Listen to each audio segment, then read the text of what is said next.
에서는 지금까지 금기시되어 왔던 이방 지역까지 복음을 전해도 되는 예루살렘 교회의 공식적인 입장과 이제 이방인 지역의 안디옥 교회가 최초로 세워짐으로써 본격적인 이방 선교의 시대가 열리게 되는 내용이 나옵니다. 그리고 오늘 본문의 배경은 유대인을 중심으로 한 예루살렘 교회의 설립뿐만 아니라 이제는 복음이 확장되어서 이방인으로 세워진 안디옥 교회까지 설립된 상황입니다.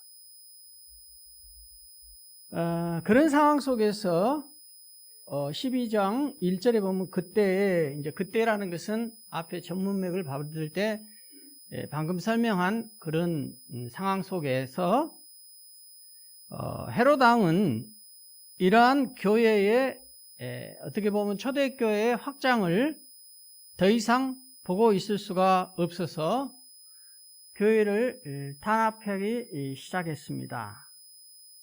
그래서 먼저는 2절에 나와 있는 것처럼 야고보를 죽이고 이제 3절에 보니까 베드로마저 죽이고자 갇히게 했는데 초대교회 예루살렘 교회는 이 사실을 알고 함께 모여 기도하였더니 천사가 와서 베드로를 옥에서 구출하는데 도와주게 된다는 내용이 오늘 본문의 내용입니다.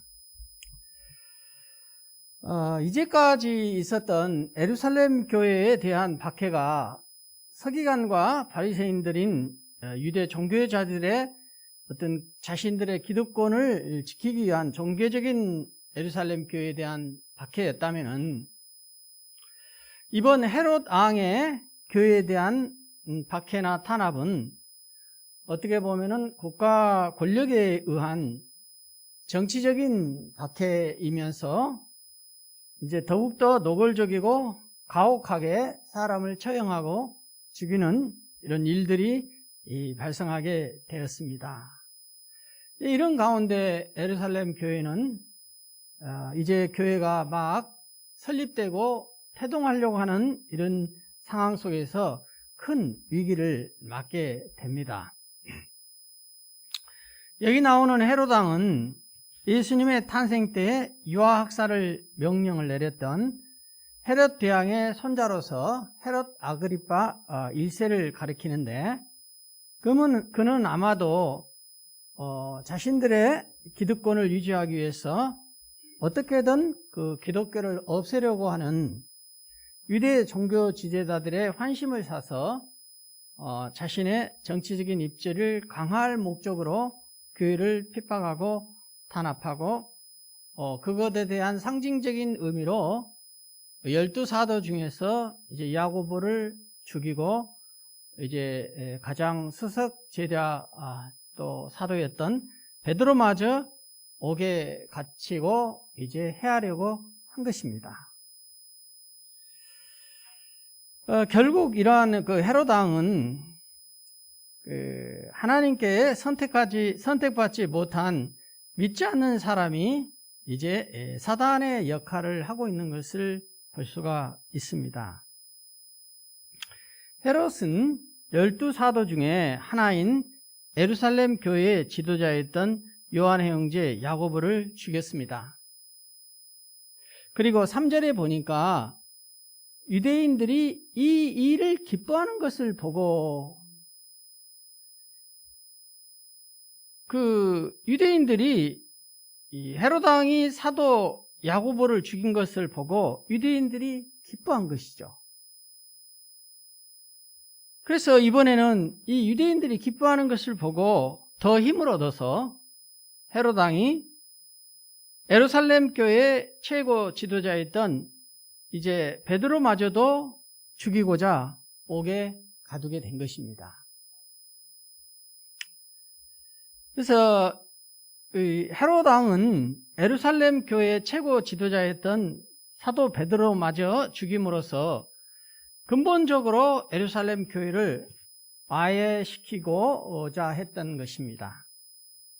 그런데 이제 우리가 여기서 주목하여 볼 것이 하나 있습니다. 그게 뭐냐면은, 어떻게 유대인들이, 사실은 사도 야고보는 같은 유대인 아닙니까? 그리고 헤롯은 이제 이방의 국가의 왕이니까, 이방 국가의 왕이 자기 동족인 같은 민족의 야고보 사도를 죽이는데 3절에 보니까 이 일을 기뻐했다는 것입니다. 그래서 헤롯 왕은 같은 동족인 유대인들이 이 일을 기뻐하자 한 수 더 떠서 이제 최고 지도자였던 베드로 사도마저도 죽이고자 이제 옥에 가두게 된 것입니다. 초대교회가 설립되고 이제 태동되어져 가는 과정 속에서 아직도 유대인들에게는 이 서기관과 바리새인으로 대표되는 그 종교 지도자들의 영향력은 막강했습니다. 그리고 많은 유대인들은 아직도 유대교적인 틀을 벗어나지 못한 가운데 그들의 율법과 전통을 지키고자 했습니다. 그러나 그런 가운데에서도 다른 한쪽에서는 하나님의 일이 이루어지고 있었던 것입니다. 그것은 작게나마 작은 변화들이 이 12사도들을 중심으로 지금 일어나고 있는 것입니다. 자, 예를 들어서 우선 사도행전 1장, 2장을 보면은 마가의 다락방에서 사도들을 중심으로 120명의 성도들이 기도할 때에 오순절 때 성령이 임하고 베드로 사도가 설교할 때에 3,000명이 회개하고 세례를 받고 제사함을 받고 이제 성령이 그들 가운데 임하는 이런 놀라운 극적인 일들이 다른 한편에서는 하나님에 의해서 주되되고 있던 상황이 당시의 상황이라는 것입니다. 그리고 이제 그러한 교회의 설립과 태동은 단지 유대인들에게 뿐만 아니라 율법을 넘어서 이제 예수를 믿으면은 복음의 시대로 가기 때문에 복음의 핵심은 믿음으로 말미암아 구원을 얻는다는 이 진리 때문에 이 복음이 스데반의 죽음 이후에 많은 사람들이 예루살렘에 집중적으로 모여서 복음을 전하고 듣고 했는데 예루살렘의 스데반의 죽음으로 인하여 핍박이 심해지자 예루살렘 이외에 다른 지역으로 많은 믿음의 사람들이 흩어지기 시작을 했습니다. 그러면서 이방 지역에 복음을 전하게 된 것이에요. 이방 지역에 복음을 전하다가 이제는 이방인 지역에서 이방인들이 중심으로 하는 최초의 교회가 설립되고 태동하게 되었는데 그 이방인의 최초의 교회가 무슨 교회죠? 지금 사도행전 11장에 나오는 안디옥 교회가 태동되고 이제 있었던 것입니다. 이런 변화들이 지금 한쪽에서는 일어나고 있어요. 누구에 의해서요? 하나님의 계획과 뜻에 의해서요. 그런데 이런 상황 속에서 지금 그 유대인들은 더더구나 유대인들 중에서도 헬라파 유대인들보다도 이 히브리파 정통 유대인들, 서기관과 바리새인들을 중심으로 더 유대교의 철저한 그 율법과 할례와 전통을 지켰던 이런 유대인들의 입장에서는 이러한 초대교회의 설립과 같은 이러한 변화들이 살아계신 하나님에 의해서, 예수님에 의해서, 성령님에 의해서 하시는 일로 이걸 받아들였더라면 좋았을 텐데 받아들이는 사람도 있었고 받아들이지 못한 사람들이 있었다는 것입니다. 유대인들 중에서는요. 그래서 베드로가 설교할 때 회개하고 세례를 받고 제사함을 받고 성령을 받으라고 했는데 이 말씀을 받고 회개하고 세례를 받고 성령을 샘물로 받는 사람은 단지 예루살렘 교회를 중심으로 한 3,000명밖에 안 된 것이죠. 그러나 당시 예루살렘 인구만 해도 3만 명이요. 유월절 행사 기간, 절기의 기간이었기 때문에 여러 이방 지역에서도 수만 명이 예루살렘에 모였던 것입니다. 자, 그러면은 아직까지도 하나님은 12명의 사도들을 중심으로 소수의 사람들에 의해서 초대교회를 탄생시키고 이방 지역까지 복음을 확산시키고자 하는 것이 하나님의 뜻과 계획이죠. 그러나 아직도 많은 유대인들은 그 복음을 깨닫고 받아들이는 사람보다는 그러지 않는 유대교의 전통과 율법과 할례에 매여서 철저하게 예수를 믿고 복음을 따르고자 하는 그 사람들을 미워하고 싫어하는 그런 사회적인 분위기였다, 이런 것입니다. 그래서 아직은 전체적인 많은 유대인들은 예수님이 말씀하셨던 하나님 나라의 복음을 받아들일 만한 준비가 안 된 상태에 있었기 때문에 이제 두 흐름이 있었던 것이죠. 이 두 가지 흐름이. 하나는 하나님이 주관하시고 성령께서 주관하셔서 12사도가 중심이 되어 복음이 확산되고 각 지역에로 교회가 세워지는 이러한 하나님의 일이 한 가지의 흐름이 있었고, 또 한 가지 다른 쪽의 일은 이러한 일을 방해하는 세력이 있는 것이죠. 그것이 누굽니까? 보이지 않지만은 사단이 주관하고 역할을 했겠죠. 누구를 통해서? 헤롯 왕을 중심으로. 헤롯 왕은 믿지 않는 사람이었고 당시 최고의 국가 권력을 가지고 있는 왕이었잖아요. 당연히 이러한 교회의 핍박을, 한때는 서기관과 종교 지도자들을 통하여서 종교적인 탄압이 있었고, 이제는 이 하나님께서 이 초대교회의 이 성장을 급속도로 확산시키고자 하는 계획 가운데 있다 보니까 사단이 이거를 방해하는데 가장 먼저 누구를 사용하느냐? 이방의 국가 권력을 가진 최고의 국가 권력, 왕, 헤롯 왕에 의해서 이제 12사도, 복음의 핵심, 하나님께서 사용하시고 하는 소수가 누굽니까? 사도들이었죠, 당시에. 이 사도인 야고보 사도를 상징적으로 죽였더니 유대인들이 반응이 그 일을 보고 너무 기뻐하는 거죠. 왜 기뻐했겠습니까? 그들은 자신들의 전통과 율법과 할례를 어겼다고 생각하는 기독교인들이 너무 싫었기 때문에 종교 지도자들을 중심으로 자기들이 하고 싶었던 일을 지금 헤롯 왕이 대신해서 해주니까 얼마나 좋겠어요. 그래서 이 일을 보고, 헤롯 왕이 하는 일을 보고 기뻐했다는 것입니다. 그러니까 헤롯 왕은 유대인들이 기뻐하는 것을 보고 얼씨구나, 좋다. 나는 정치 지도자로서 당시 유대 사회의 기득권층인 종교 지도자들 뿐만 아니라 유대인들의 한심을 얻어서 정치를 잘 안정되게 이루어가야 나의 기존의 기득권 세력을 유지하고 잘 먹고 잘 살 수 있지 않겠습니까? 정치하는 입장에서는. 이제 그런 관계가 지금 놓여 있는 것이죠. 그래서 헤롯 왕이 사도 베드로마저 죽이고자 했던 것은 많은 유대인들의 지지와 사회적인 압력을 받았기 때문입니다.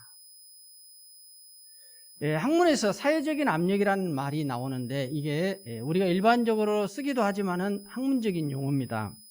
이 사회적인 압력이라는 것은 뭘 얘기를 하냐면요,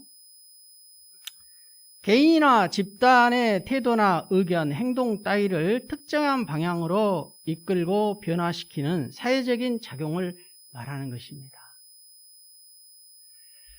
다시 말해서 유대인들이 기뻐하는 그런 대중적인 군중 심리 때문에 거기다가 가세해서 헤롯 왕은 자신의 왕으로서의 기득권을 유지하고자 이러한 사회적인 압력을 받아 베드로마저 죽이고자 했다는 것이고, 사단은 그럴 때에 복음이 확산되는 것을 방해하고자 헤롯 왕과 유대인들의 이런 성향을 이용하게 된 것이죠.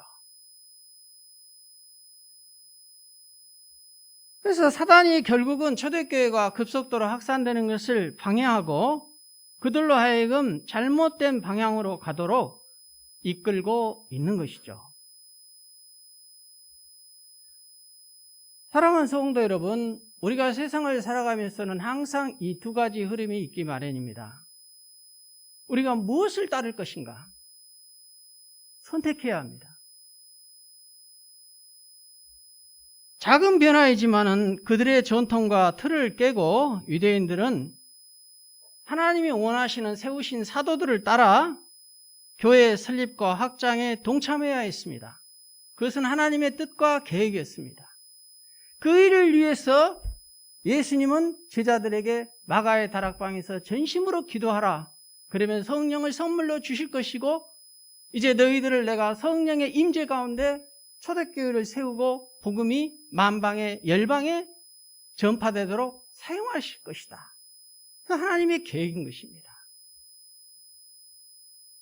그러나 그들은 예수님을 아직 잘 이해하지 못했고 예수님이 전하는 복음을 이해하지 못했습니다. 왜냐고요?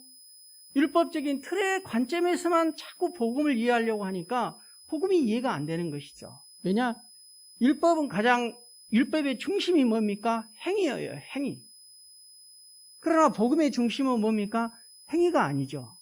믿음으로 말미암아 은혜로 말미암아 구원을 얻는 건데 구약에서 유대인들은 한 번도 하나님으로부터 언약 백성으로 언약은 받았지만은 한 번도 이러한 예수 그리스도에 의한 믿음으로 말미암아 은혜로운 삶을 살아보지 않았기 때문에 율법의 틀에 갇혀서 반드시 내가 하나님 앞에 의롭게 뭔가를 행해야만이 구원을 얻는다는, 그래서 그들은 할례를 받았고 음식을 이방인과 먹지도 않았고 그들의 전통을 음식 먹기 전에 철저히 손을 지켰고 손을 씻었고, 이거는 형식입니다. 이것만이 하나님 앞에 언약 백성으로서 하나님을 사랑하고 산다는 이 구약적인 그 틀, 유대적인 틀을 벗어나지 못했기 때문에 헤롯 왕이 사도 베드로를 옥에 넣는 교회에 대한 핍박에 동참하고 만 것이에요.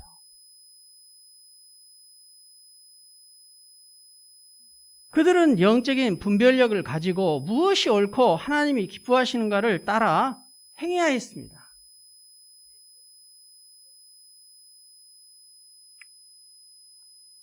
그러나 감사하게도 하나님께서는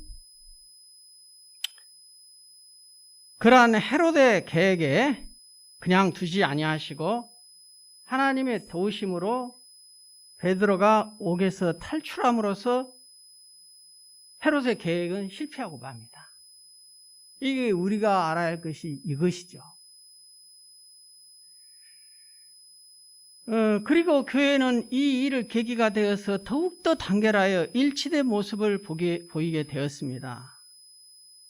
한편 우리는 여기서 헤롯의 박해에 직면하여 예루살렘 교회 성도들의 취한 태도를 살펴볼 필요가 있어요. 과연 예루살렘 성도들은 어떻게 행했는가?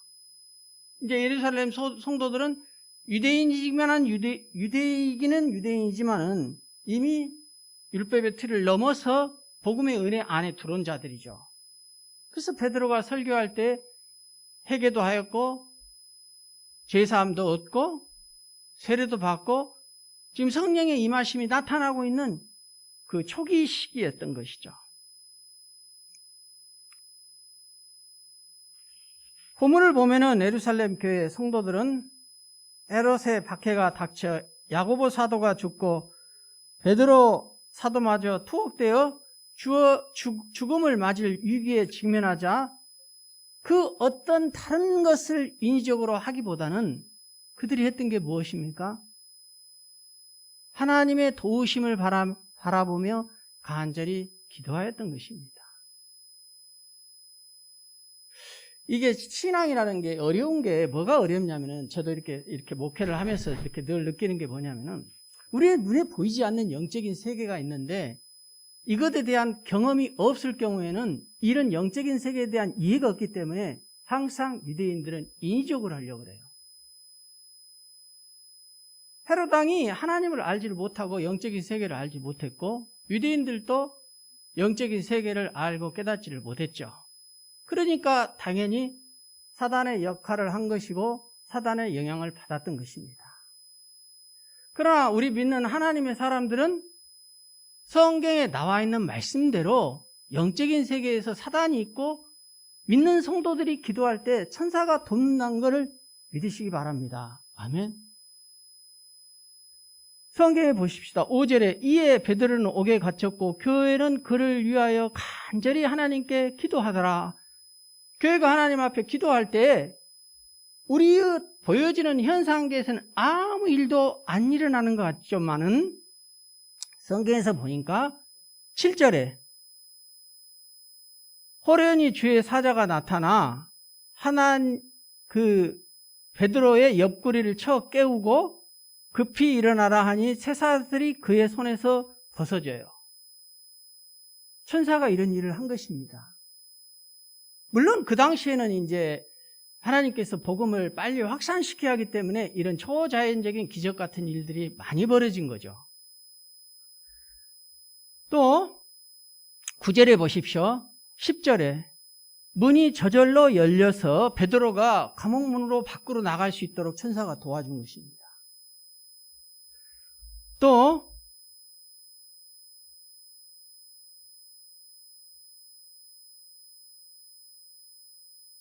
이 내용을 쭉 보면은 이 속에서 천사가 무슨 일을 하는가, 겉옷을 입고 따라오라고 8절에 천사가 얘기하고,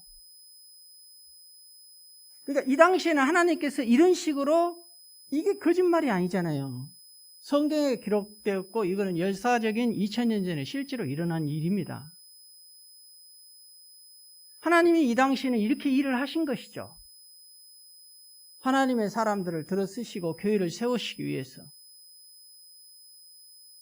오늘날은 이제 하나님께서 말씀과 성령으로, 또 오늘날에도 개인적으로 얼마든지 하나님께서 역사하시면은 또 기적적으로도 역사할 수 있는 것이죠.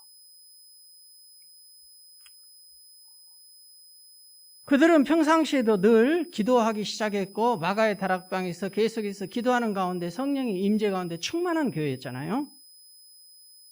그러나 그들은 이제 박해에 직면하여 모두가 일치된 마음으로 하나님 앞에 기도한 것입니다. 이게 성도요 교회인 것입니다. 어떤 문제가 있으면 그 문제를 헤롯이나 유대인들처럼 인위적으로 해결하려고 한 것이 아니에요. 저와 여러분은 하나님을 전폭적으로 믿기 때문에 우리가 기도할 때 하나님이 어떤 환경과 방편을 통하여서 역사하시고 우리를 도울 수 있다는 것을 믿으시는 저와 여러분이 되시기를 축복합니다. 결국 그들의 일치된 기도는 하나님께 살달되어 하나님께서 직접 주의 사자를, 천사들을 보내서 감옥에 있던 베드로를 구출하는 역사가 일어나게 했고 헤롯의 악한 음모는 실패하고 만 것입니다. 우리가 신앙생활을 하다 보면은 우리는 반드시 공동체에 속하기 마련입니다.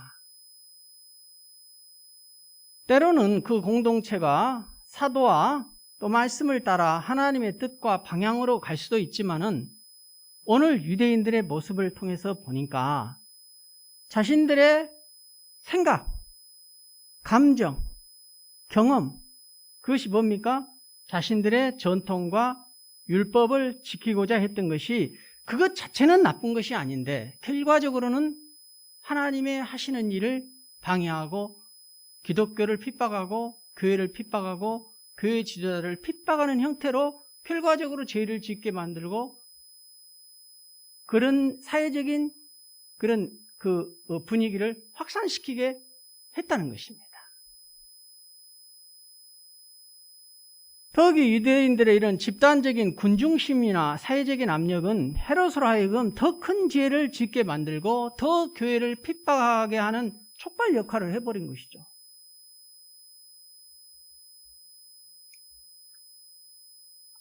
우리는 항상 이런 일 앞에서 영적인 분별력을 저와 여러분이 가지시기를 바랍니다. 모든 것이 이 힘에 의한 논리가 다 맞는 건 아니죠. 사랑하는 성도분, 그렇지 않습니까? 지금 세계에서 일어나는 우리가 잘 아는 뉴스를 통해서도 보고 러시아가 우크라이나를 침공하는 것은 물론 역사적인 문제도 있고 정치적인 여러 가지 역학관계가 얽혀 있기 때문에 단순하게 이야기하기는 어렵지만은, 그렇지만은 TV에서 보면은 그 유대인들의 죽어가는 많은 무지한 죄가 없는 그 우크라이나의 그 국민들을 볼 때 어떤 마음이 드셨습니까? 우리는 옳고 그르고 그리스도인이라면 하나님의 말씀에 비춰봐서 영적인 분별력을 가져야 하는 것입니다. 그냥 군중심이나 사회적인 압력에 의해서 내가 그냥 휩쓸려 따라가서 나는 죄 안 지졌다고 말할 수는 없는 것입니다.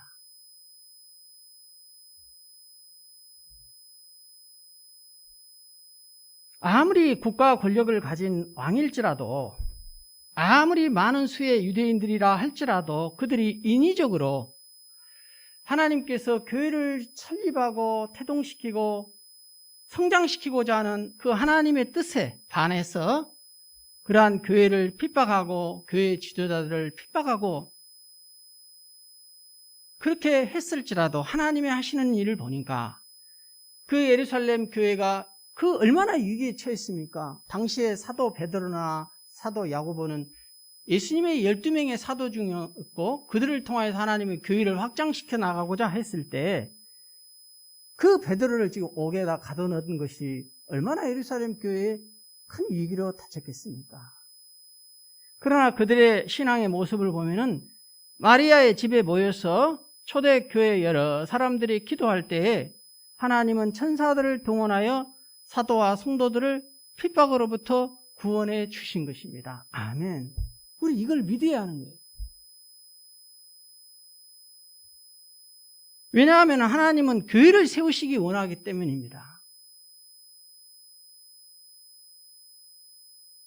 성도 여러분, 우리가 무엇을 따르며 신앙생활을 하기를 원하십니까?